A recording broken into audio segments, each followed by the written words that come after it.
आसिकरी 9 बजला न हेले कहीं खरा टिके नी। ई वर्ष तो पैन पवनर किसी कथा भी कहिनी हेबार। केतेबेले वर्षा तो केतेबेले खरा करुछि। इथिर लागी चाष बास भी भलसे नी हेबार।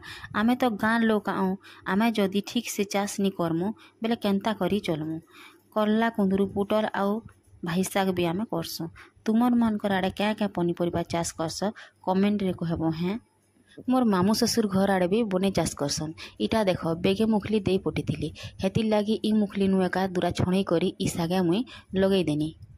कुबी सागे मुखली टिके लगाले बने टिके स्वाद करसे नी के आर कहार आड़े कुबी सागे मुखली लगा साजे कमेंट रे से टिके कहबो हैं। आर गोटे कथा जे चाष करसी कि नी से स्वाधीन हिसाब रे का काम करसी तो चाष काम कोनसी हिसाब रे भी छोट काम नी से। आउ ए देख इथिरे मुई कथा लगी तुमर संगे नून एका पकाबारटा भूली जाइथिनी न आर यहाँ देखन मुई नून भी इथिरे पकई दउछि। आरु काଣା कहमी जदि मोर वीडियो तुमके मन के भल लागिथिबा तो लाइक एंड सब्सक्राइब शेयर कर देबो। आर की के सिजाला मुखली खाबा बोले आस।